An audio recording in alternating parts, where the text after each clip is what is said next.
This is Susanna Magenheimer, Random Artist 222, and I recently did an Instagram post on my faux broken porcelain technique.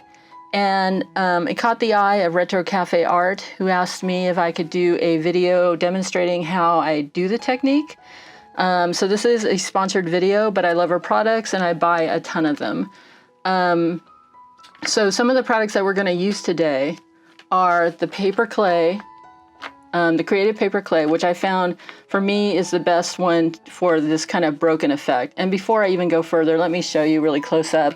This was the original piece I did, and I created these faux, I want to show you that, yeah, see how the porcelain effect, that shininess.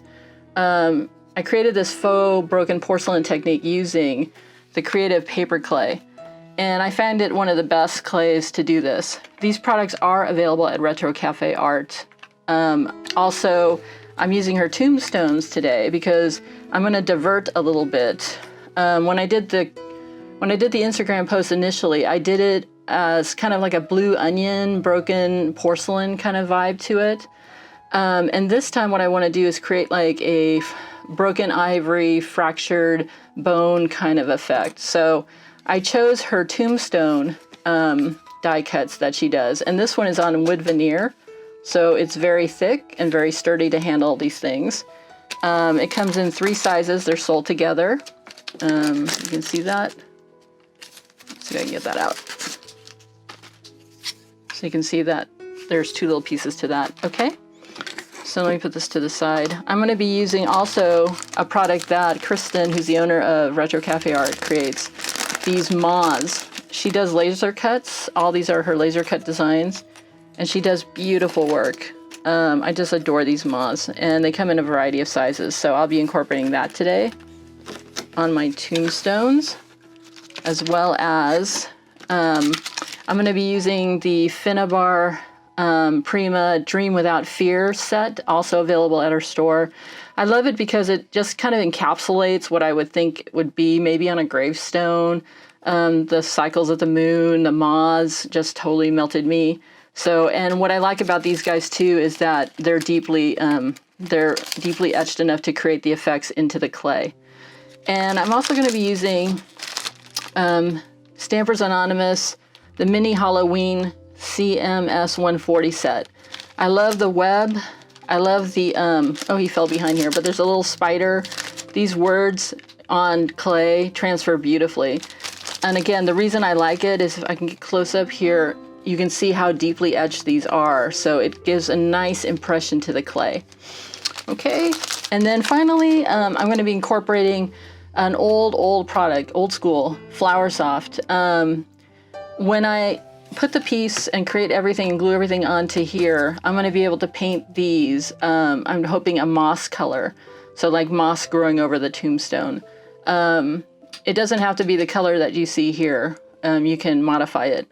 So if you've never seen this product, it's basically ground up, I don't know what they use, but to me it reminds me of ground up sponge. So very, very flaky. So I'll be using that.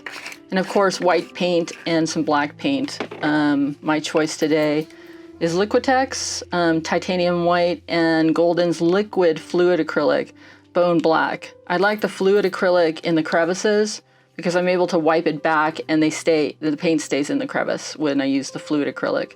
But you can also get this effect as well with regular paint. And I should say lastly, the product I'm going to use is these mini silicone mats. Because the one thing is when you produce these large clay pieces, you want to be able to take them off your desk so you can keep using your desk, because it takes about 2 days for this kind of clay to cure all the way through. And you want that because you want to be able to, as you can see here close up, pop that and break it so you can create the faux porcelain technique. So let's get started. All right, so I've been working on a clay ball before starting this video. One thing you want to make sure is you have handy some kind of rolling pin that works really well with clay. This one's made for clay. It's a kind of a latex rolling pin. But make sure there's nothing on your desk that's going to go into the clay, and nothing stuck from a prior experiment or project on your roller, because it will affect your ability to work the clay the way you want.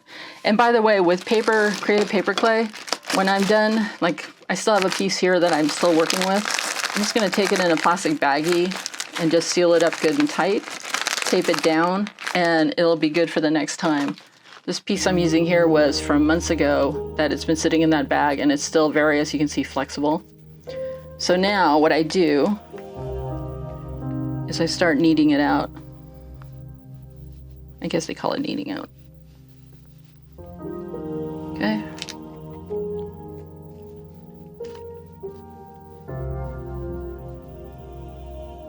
And actually, for the purposes of what I'm doing here right now, I do not mind these little cracks, because that's going to end. I actually want those in there so I can create some of that effect that I'm looking for, of some old grungy tombstone kind of thing. And we don't know what the tombstone's kind of made out of. Is it ivory, bone, whatever, scrimshaw? And I'm trying to get this puppy to thin out to about 1/8 of an inch.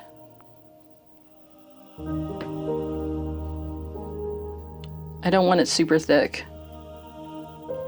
It'll break nicer, and let's see if I can do this.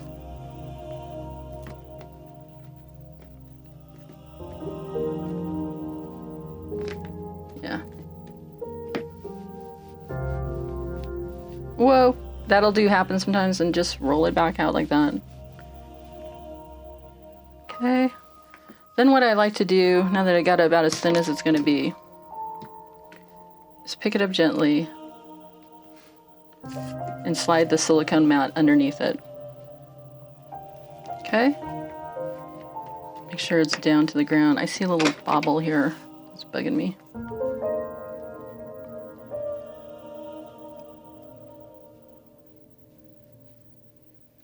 Okay.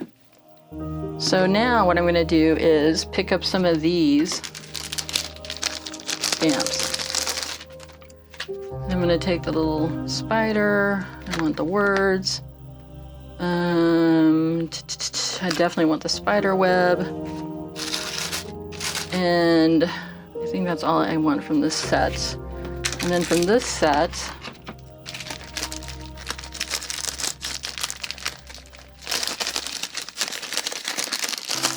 okay, I'm going to pick up a lot of them. So I'm actually going to start with the spider web, and all you basically do is start it somewhere. Oh, and I should say before I even start it there, I don't care about that. You want to make sure that this thing is as wide as your project, because you're going to be basically formatting it to the size of what you're working with. So you don't want to do like a little, I mean, you could, but it won't lend to the cohesiveness of the piece if you just do it like by little breaks of clay. If you do it as a solid piece, the size that you're working on, and then break it from there, it'll fit onto your project much nicer. So, like I said, I'm going to start with this. Okay, and this takes a little muscle. You wouldn't think it would, but it does. What I like to do is first put something hard over it and just start muscling into the clay.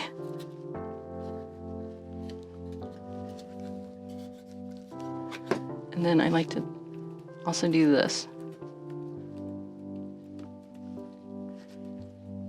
because you want to make sure you get that really embedded. And there you go. And I think I'm going to bring in the moon set into here. Again, I'm just going to take this and knead that.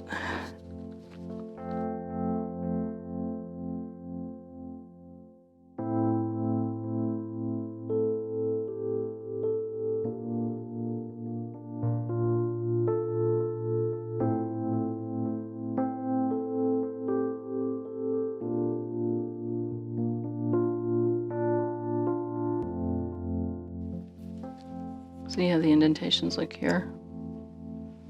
And you want to make sure you clean this off. Clean your stamp off. So I think I want a moth.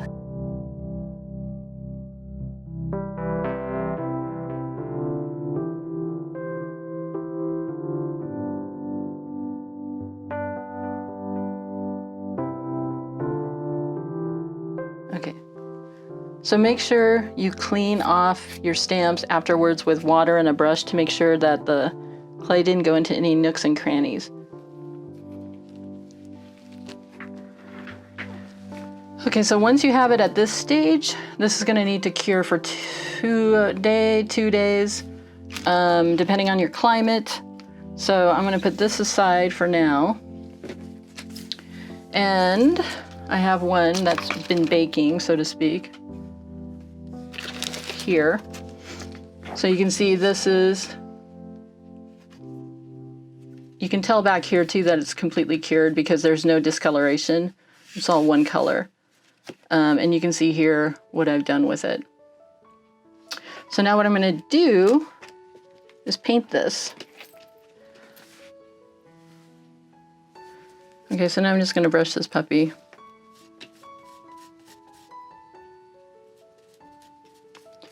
Make sure when you're putting the paint on that you're not globbing it on there, because you don't want to fill the holes, because the whole point is to get that kind of an indentation so your paint can settle into the bottom of the crevices. So just make sure you keep pulling all that paint back and through. Swoosh it in. Okay, now we let that dry. So now that I put 2 coats of the white on, I'm now going to create the second part of the effect, which will create the effect of bone or scrimshaw effect. Just to give it an aged look that's a little different from the blue onion look that I showed earlier. So that's what I call my blue onion broken porcelain. And now we're going to do what I call my aged effect. So I'm going to take that. You're going to need a fluid paint or a very watery paint to create this part of the effect. You're also going to need a couple of, as you can hear me loudly on the side, a couple of handy wipes. So, because you're going to be pulling back the effect. So I just do this. Get it in all the nooks, excuse me, all the nooks and crannies.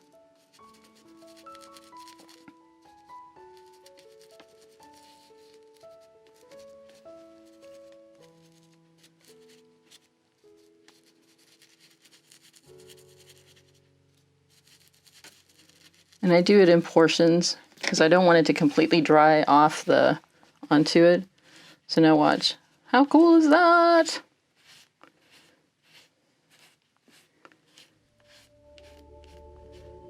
Creating that little aged kind of effect.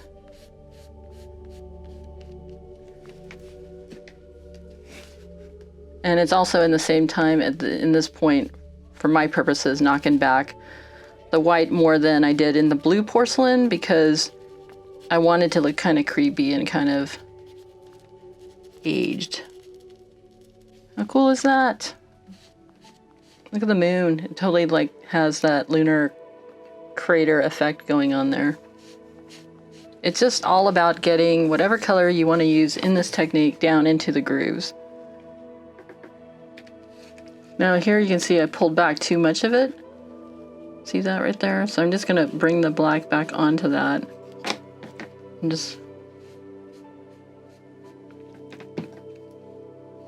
going to let that just sit for a minute.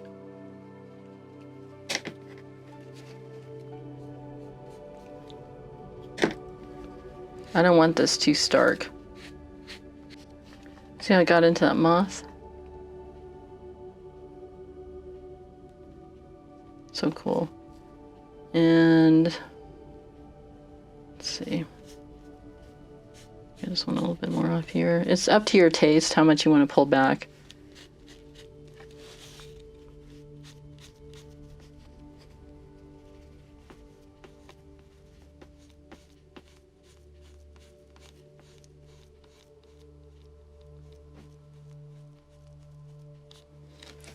Okay, so now I have my aged piece that I'm going to break up into little porcelain, and the porcelain part will come to when I add the glass finish to it, but this is what I'm going to break apart. So I'm going to let this set overnight. Even though this is dry, the paint is soaking in a little bit to the paper clay. It is paper. This clay is based on paper, so I don't want to start breaking stuff that I know isn't going to snap right until it's totally dry again. So I'm going to let that set overnight. So what I went ahead and did off camera was I took Flower Soft, and as I showed you previously, it's a beautiful autumnal color. And I told you it was kind of like made out of different little sponges crushed up. That's the best impression I can give you. But what I went ahead and did is, I don't want it this bright necessarily on the tombstone I'm working on. So I went ahead and I colorized it. And it does get a little bit smooshier. I guess that's the best term. But it does, you know, unfragment itself, you know, once you start doing this. Because I'm going to actually use that in the tombstone as the kind of aged, dried out kind of moss effect. Let me put some in my hand so you can kind of see it close up. So there's still some green in there, but basically I grayed it out there. And what I use to do that, and when I want to color out anything, I use these Liquitex inks. This one was Neutral Gray 5. They really dye things well, like the Prima Stones and excuse me, and some other products. So that was one of my go-to techniques for changing colors. So I also showed you where I took this giant slab of paper clay, Creative Paperclay, and you can see exactly how thin that is. Really thin. I don't know if you can hear it, but if you see it like a deeper color than the, well, it gets hard in the camera, but if it's, you can tell when it's still moist. Make sure it dries all the way through before you start with the next part of this technique. Excuse me, the light in here is just a little off. This is a little bit more gray than what you're seeing in here in terms of these pieces, the whitish pieces. They're actually more gray. But I took the large piece that I had put aside when I first showed you how I was embedding these, and I did the same thing. I painted it white, and then I added the fluid medium in black, wiped it back with a baby wipe, and this is what you got. I think it's so cool. Check out this moon. And then check out the little faces of the little moons on the, oops, on this right here. So cool. So this is what you end up with, and is once it's dry, you can start breaking it, you know, like bread. And that's what I did. I started to do right here. I went ahead and painted the tombstone black, and then I started arranging the pieces as you see here. What I do, several techniques, is you can either take this, you can see this right now, right? And break it. And that's how you get some of that fractured look. Let me show you here. And how you get that fractured effect. If you see that little white piece of paper clay showing right there, I just use a little tiny scissors. It cuts off really easily, and you end up with a nice clean jagged line or a straight line. I don't have a problem cutting this with scissors, to be honest, and creating that as my effect. I kind of did that right here. If you can see with this piece, it's just a straight, let me lift it up. It's just a straight scissor cut because it's porcelain. So you want to create that effect of shattered porcelain, and some pieces are very straight. They're not all jaggedy and stuff like that. So then what I do is I start breaking these apart, and then I start placing them on my piece. And once I get that done, then I take a photo, and I will come back and recreate that two ways that I found the best way to do this is to use some modeling paste. And at Retro Art Cafe, she has a wide variety of them. They're all really good. She sent me this to try out from Stemperia, and worked really nice. But I personally, I should add, what you would do is you would slather this like peanut butter, right, with modeling paste. And then you would take the pieces and embed it into the modeling paste.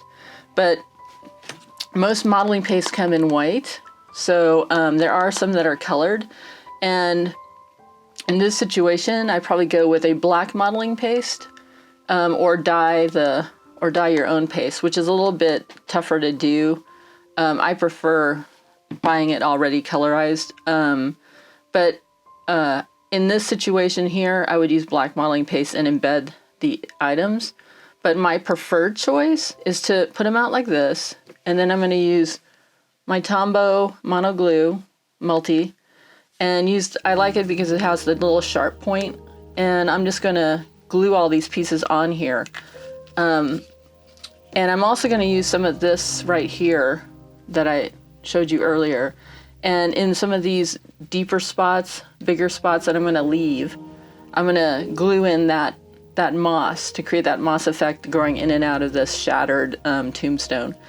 And there's one thing you want to do before you start, once you have it arranged and you know what pieces you're going to use, the next thing I would do is get out my gloss, and I'm going to grab that really quick. As I was saying, once I get the pieces on here, I'm going to pull them off to the side on a paper towel or on a paper plate. And I'm just going to apply one coat of, in this case, a Deco Art Brilliant Brush on Gloss Glaze. It's triple thick. And create that porcelain shiny effect.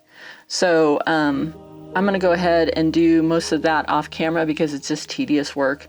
But I do want to show you this. There are these little bottles available at Retro Cafe Art. She has them. And what they are very tiny, tipped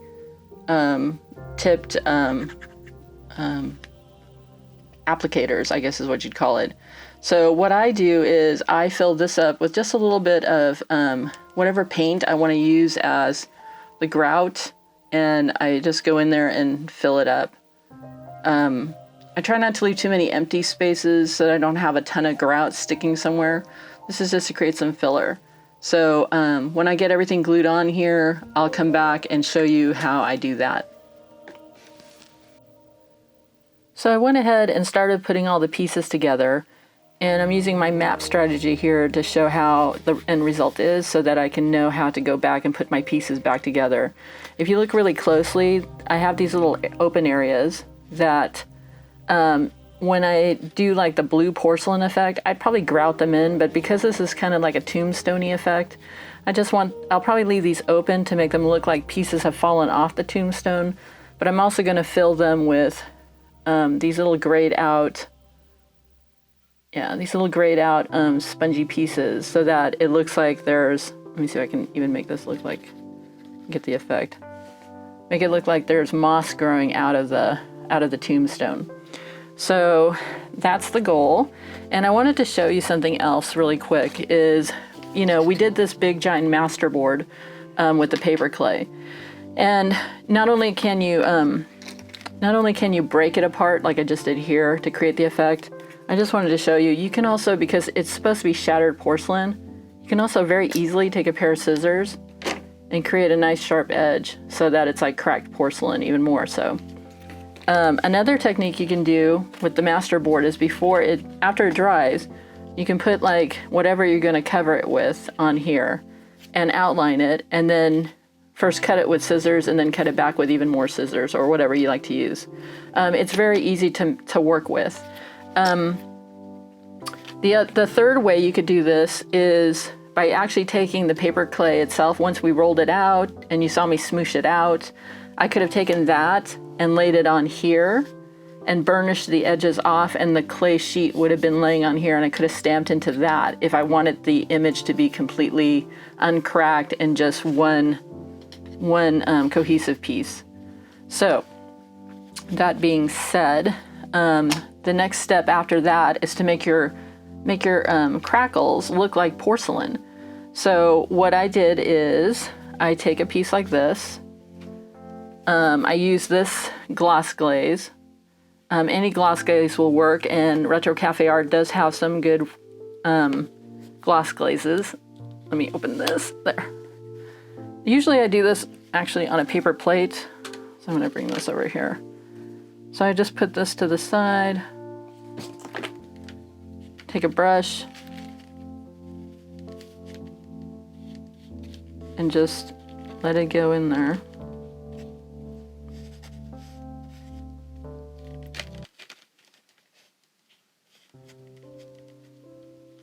So now you can see that shininess is happening to give that porcelain effect. And the one thing you want to do right away, and I'm going to do right away, is wash this brush, because this glues on hard once it's dry. So I don't want to destroy this brush. So as you can see, I went ahead and that's all wet. What I like to do personally, I don't have a problem letting things dry for 24 hours. It gives you the best working surface. So I had a stent double set of the one I created already glossed over. And if you can see all that shiny goodness. Let me take one out here for you. So you can see that shine, that porcelain effect. So now what I'm going to do is I'm going to use this map. I'm going to take my tombstone, and I'm now going to glue everything back on the way you see, because now I have it all nice and glossy the way I want it, because you wouldn't want to first glue this down and then gloss over, because then your tombstone's going to get the gloss, and who wants a shiny tombstone? So there you go, and I will be right back. So I went ahead, and as I showed you earlier, I took this Flower Soft and I dyed it with Liquitex ink in gray, and ended up with these little pieces. And it doesn't matter to me that they're a little bit glomped into bigger blobs. I can still take them apart. So the next step is to go to your tombstone, just put some glue down, and then use a toothpick and then push it into the groove like that.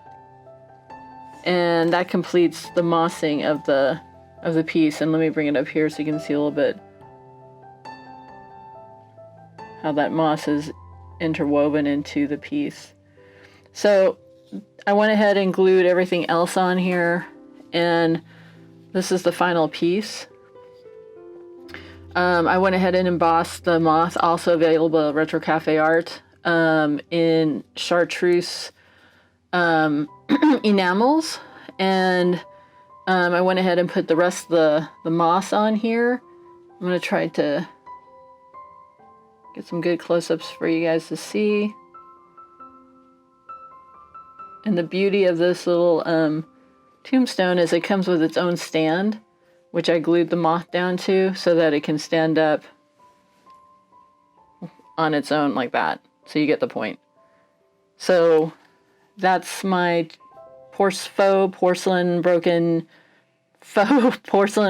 tombstone. Hope you liked it. Hope it inspired you. And if it did, please remember to subscribe and like. Thank you, and have a great day.